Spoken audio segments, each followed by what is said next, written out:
Okay, so this session we're going to be looking at, I'm not sure how many of you guys have heard of it, systems abuse. Is anybody familiar with the term? A couple of people? So you've heard of it? Okay, you've heard of it, but you're not sure what it means. Okay, that's cool. It's an important concept for us to be aware of in community service work, all different types, whether it's disability, youth work, especially in childcare, especially in out-of-home care, elderly, a whole stack. Let me start. I'll start with a scenario. By a young woman by the name of Zara. She's 13 years old. She's been placed temporarily in, let's imagine you're working for a respite service. So like a foster care service, but temporary. So yeah, respite kids come to live in a respite service typically for a short period of time. And that's because in her case, there's a suspicion of sexual abuse against her. It hasn't been confirmed yet, but that's a strong suspicion. Strong enough that they'd remove her from her family. And as often enough happens, she's going to be moved on to another service or foster family after the court case, but right now, while the court's happening, it's a temporary stay for her. And the police or FACS or whatever the Child Protective Services organisation is in the state where Zara lives, because I'm keeping this broad, they'd like some further information from Zara. They want to strengthen their case against the perpetrator. So she's got a bit of pressure there to explain, to tell more, to say what's going on. Again, fairly typical story so far. There's a few other people in the respite service. It's not just Zara and you and the other workers. Everybody's temporary. They're all waiting for permanency. Another factor of the story is that the perpetrator might want to influence her testimony. So, and again, basically the perpetrator doesn't want her, getting him in trouble. So she's been removed from a school, from a youth group, because the perpetrator would know that's where to go to, that's where she could be found, that's where she could be influenced. She's been removed from her family. A lot of confusion there as to what's going on with the family. She's really not sure what her friends and family have been told. So she's out of her school, she's out of a youth group. She doesn't know what anybody's been told. We're doing what we can to reassure her that she's not the victim in this, she's not the guilty party in this, but it's difficult because people tell stories. In all of that, we can sort of see that there's going to be some difficulties for Zara. This is where the concept of systems abuse comes in. Cashmore, Dolby, Brennan, these guys studied the concept, they defined it and said systems abuse is the harm that's done to, in their case, in the studies they did, children, in the context of policies and programs which were actually designed to provide the care and protection. The children's welfare, development and security is undermined by, I'll read the whole thing, is undermined by the actions of individuals or by the lack of suitable policies, practices and procedures within systems or institutions. So it's basically the harm that's being done as a result of us trying to provide care and protection. We're trying to care for kids. I'm going to stick with kids for a while, but remember it's a bit broader than that in systems abuse. Sometimes the institutions don't work so well. Think back 100 years ago as to what child protection would have been like. And you can imagine, read Oliver Twist sometime in your spare time. Yeah, all those stories. You got it, yeah.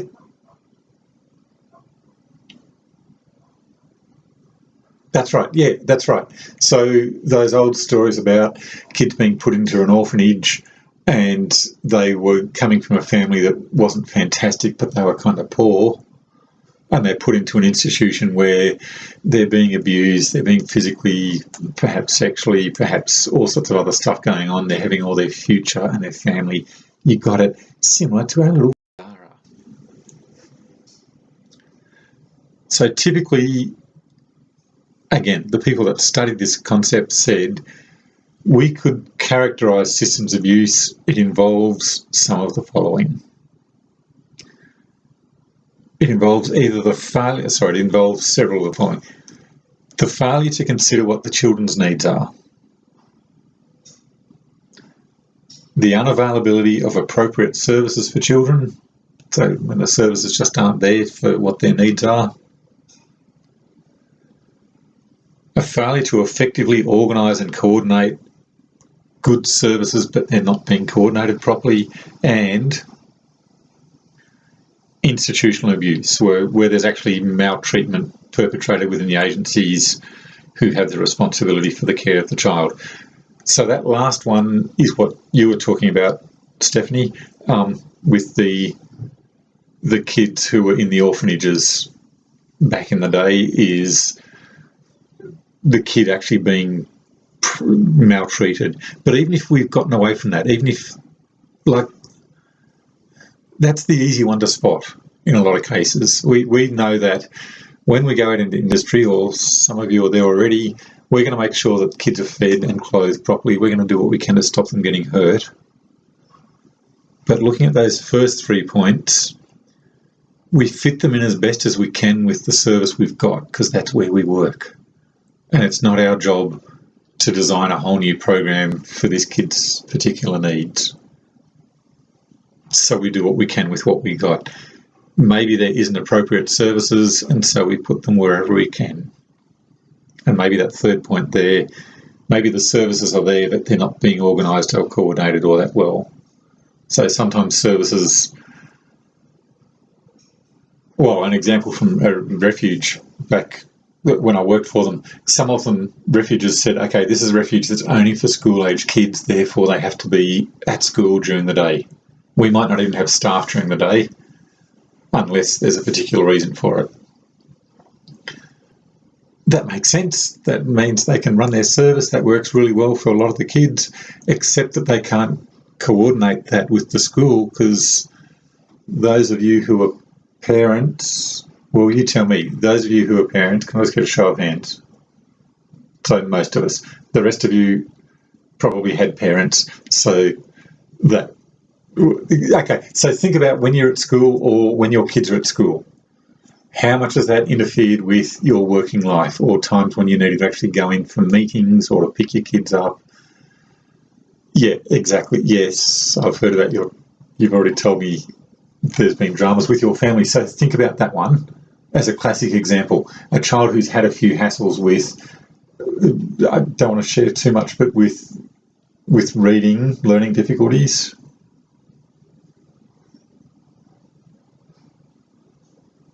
Okay, so learning difficulties and being bullied is, to put it in a nutshell. And you as a parent had to go in to resolve some issues, to take flex time off work, to do whatever you could. Okay, so here's our problem. You're a parent, you'll do anything for your kids. I know this already. Yes, because we've had chats. And workers will tend to do whatever they can for their kids too, but not to the degree that a parent would. Or rosters might not be written where the workers can do things during the day, or rosters are written with a different staff member on each evening, so the kid doesn't have that constancy and continuity.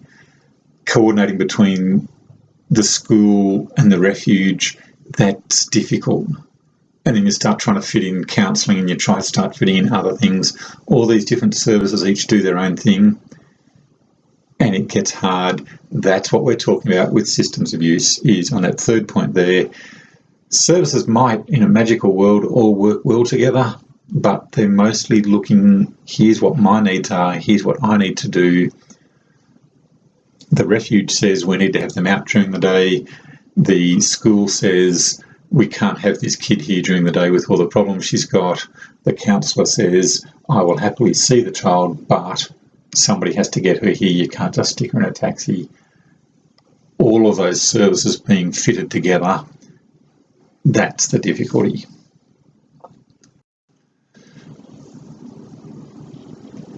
The same researchers put a lot of work into this because they were trying to fix what was a fairly broken system, and they did a reasonably good job of it. It's not perfect now, but there are a lot of improvements because of the researchers.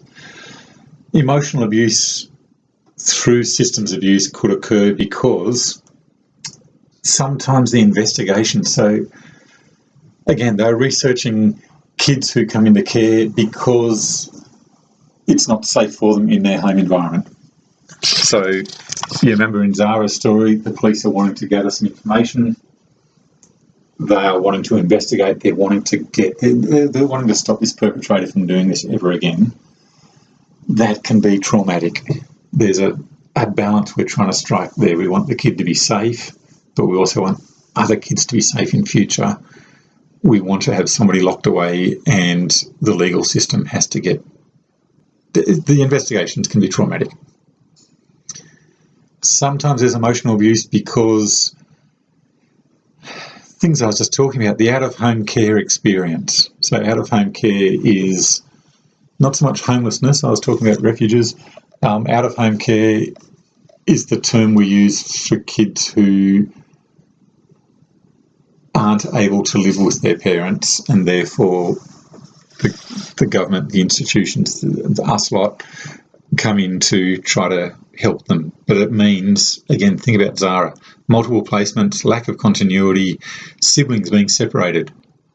You typically have a service, especially back in those days, that said, no, we only cater to 5 to 12-year-olds.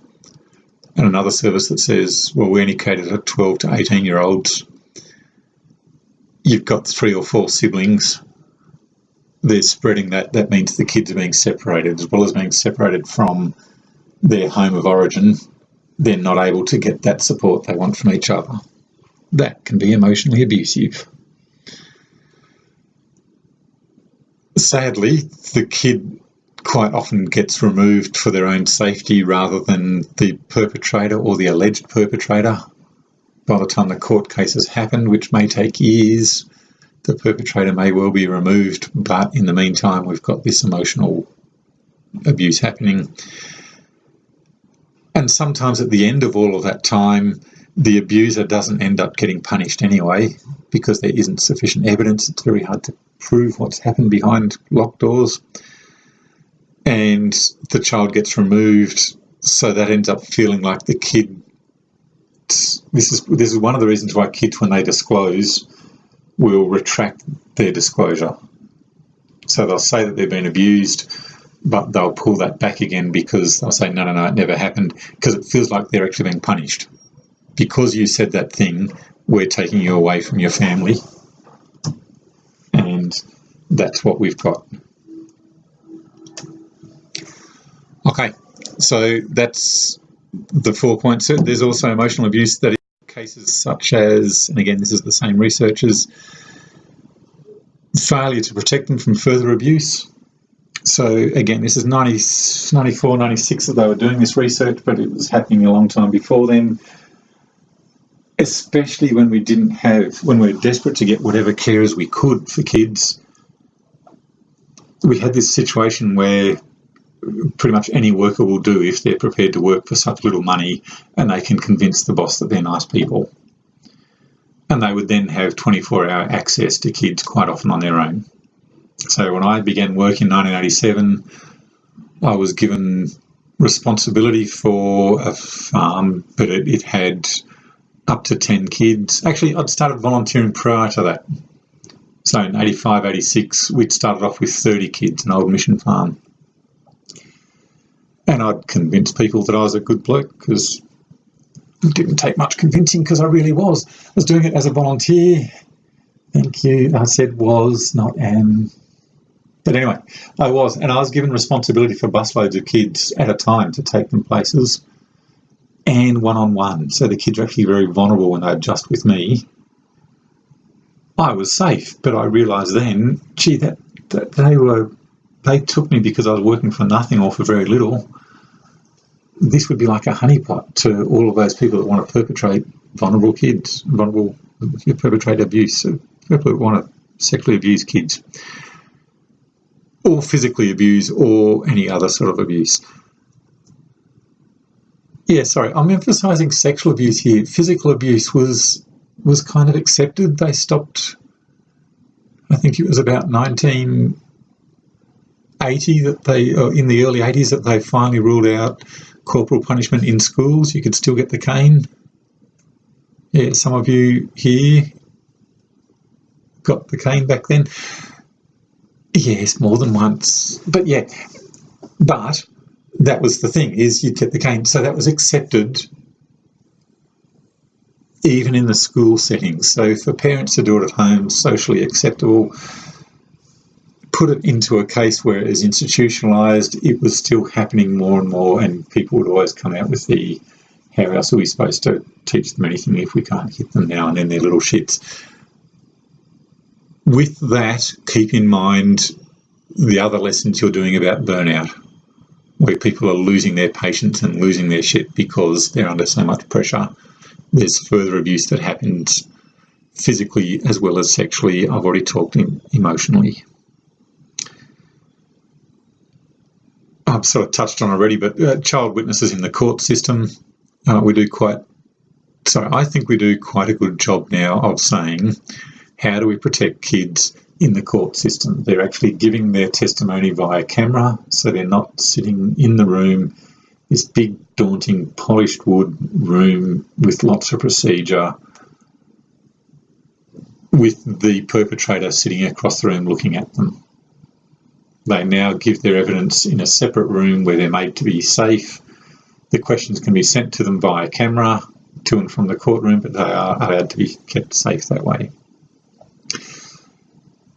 And finally, the family court system.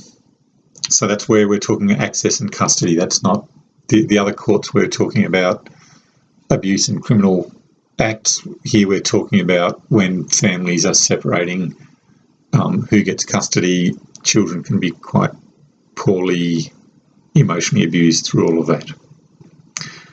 So yeah, quite a number of different things there that are built into the system if we don't take active measures to prevent. So let's take a little look again at our story with Zara. Let's just put that aside and remember she's there, and remember those different aspects of who Zara is. Can you think of any systems abuse concerns? I've already touched on a few. So starting with the first point. Well done. Suspicion of sexual abuse against her. She was removed. The perpetrator wasn't. She's already being hurt for being a victim. So if you've been hurt, we're going to hurt you some more. We didn't do it deliberately, but that's what the system did. What about that second point?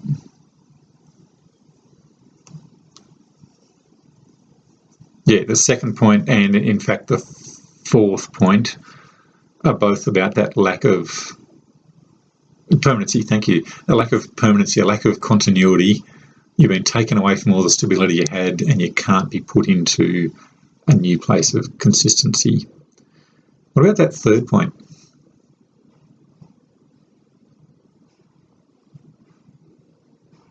Yeah.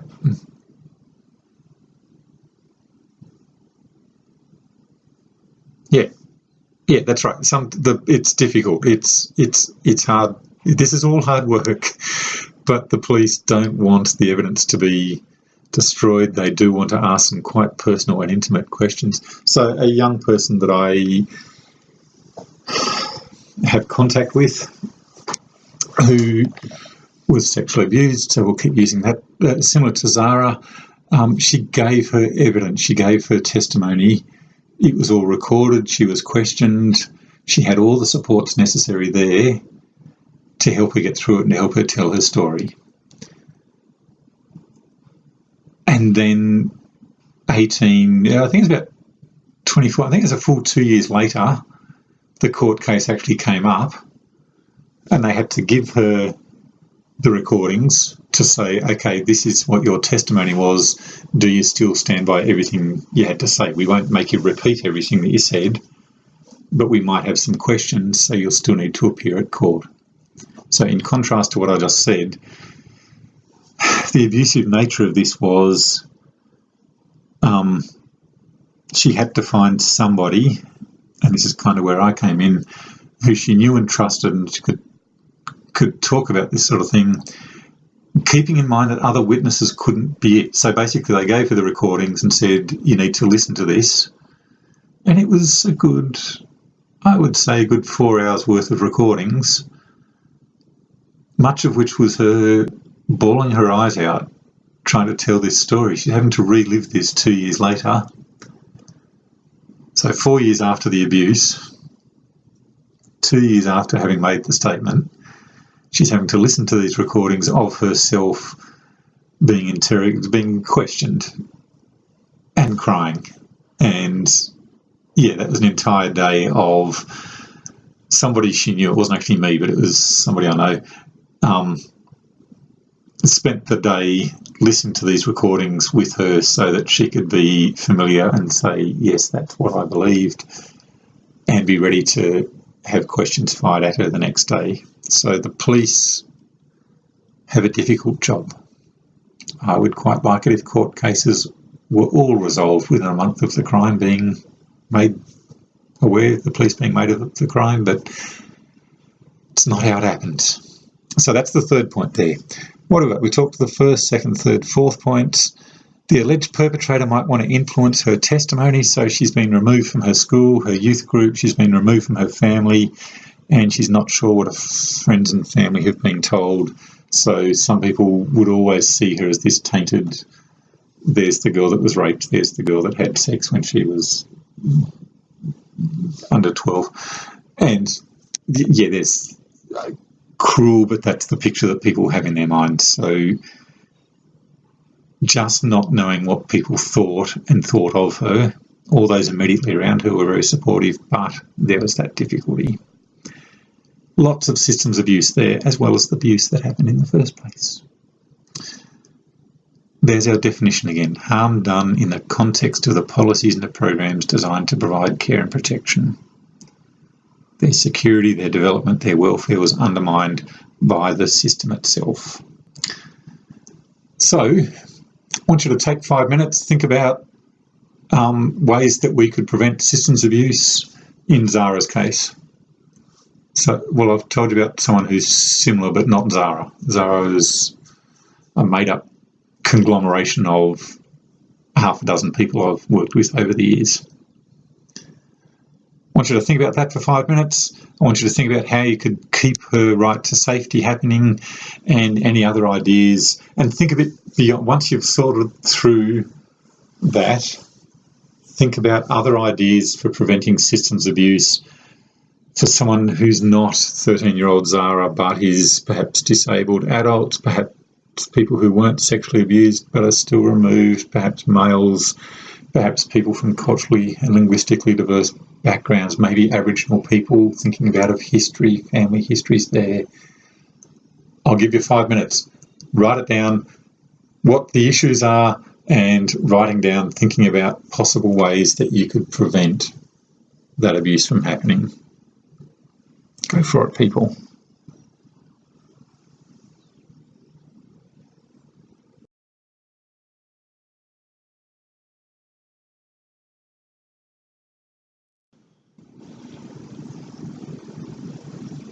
Okay, that was a good discussion. I should probably have been recording the whole lot, but we could see a range of different things there, many of which are being done already. But I want us to be mindful anyway, whether there's policies already in place, for us to be mindful of the way that we work and whether that would actually be helpful or not. Let's look at part 2 of Zara's story. She comments over breakfast. She's still in the out-of-home care service. She comments that she'd like to be back with her family, which includes the person who's been alleged as an abuser. As a result, one of the workers says, I don't know whether she was actually abused anyway. She's saying she's wanting to be back. How could that be possible? This happens. Why would she want to be back with her family? Because they're her family. Because people have this bond with their family, and they have a bond with the abuser. So there's still mixed and confusing emotional issues there. But if it's hard for you to picture someone wanting to be back with the abuser, then picture them wanting to be back with their family and to just feel like they've got a normal life and to be away from all the systems abuse. So a friend of mine comments that she said it's hard for me to call myself sexually abused from the age of 12, but I very clearly know that that's exactly what was happening. I just thought at the time like I had a really special relationship with my grandfather. So no, she wasn't Muslim. She was... Seriously? No, that's the way abusers work, is some of them are fist in the face, abusive, aggressive. Some of them feel like they're having a sexual relationship that's forbidden and therefore must be kept secret. People are strange. Abuse is all sorts of different ways. But yeah, in that case, you could argue that it was consenting if you hadn't done the lesson on consent, where we knew that there are some people who aren't able to give, that stuff. It happens. But the systems abuse part of it is one of the workers expressing doubt about whether she's abused. Another one of the workers is concerned because she's found this new youth group, and it's this funny little fringe Eastern religious group. I haven't written cult on the board there, but you get the gist. She's making these choices about doing these things. And also she's hard to get along with. I can imagine all of these being pretty predictable, realistic things that we could expect to have happen. She wants that sense of belonging, that sense of connection. She's been taken away. She's confused. She's not sure what's going on. She can be hard to get along with. These are going to be the clients that you're going to struggle to get along with yourself. This is why I mention it, is sometimes the abuse is the policy, sometimes is you might never do it, but your co-workers might have difficulties with individuals. So could you predict any problems? About Zara's rights. So she has the right to access to her family. She has the right to be treated fairly. She has the right to be believed. She has the right to choose her own religion. She has the right to a home and a safe service, despite the fact that she can be a little bitch at times and hard to get along with. I'll just pause it there.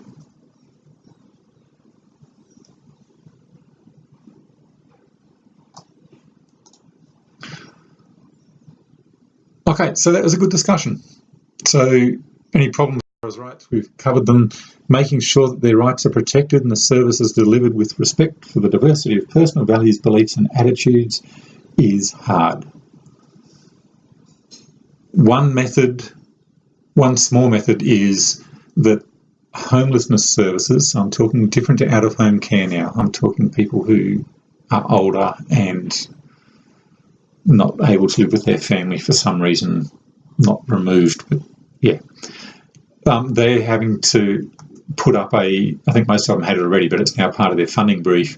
They now have to put up a statute of clients' rights, where the clients are clearly able to see you've got the right to service, you've got the right to expect a certain level of service. We talked home visitors earlier, but let me just recap. The home visitors system within out-of-home care and within the disability service is a person who comes in from outside, typically a volunteer. They're registered, they're police checked, they're working with vulnerable people checked, and they're able to go and be known to the kids or the adults and have a chat with them and talk about any concerns they might have with how their service is working.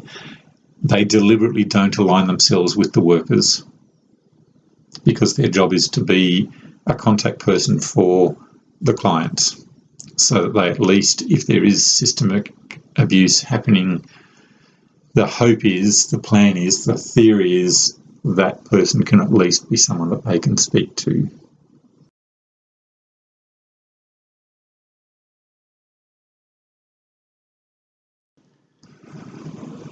Standing up for their rights, we've talked before about the Charter of Rights for, in this case, kids in out-of-home care, and the different age group, age-appropriate document stuff that they're given when they come into out-of-home care, with the cartoons and the pictures and the making it freely and easily accessible. There's also organisations like, this can also be made available in different languages. There's organisations like Create Foundation, which used to be SNIPIC, the State Network of Young People in Care. It's an organisation specifically set up to provide, well, actually by the people, young people in care. So yes, I've drifted back away from disability and aged care again, but it's an organisation specifically set up for kids in care, ideally run by, as much as possible, run by the kids themselves. So they will actually go in and mentor the younger ones, and they will go in and give them support and tell them about what their rights are and how they can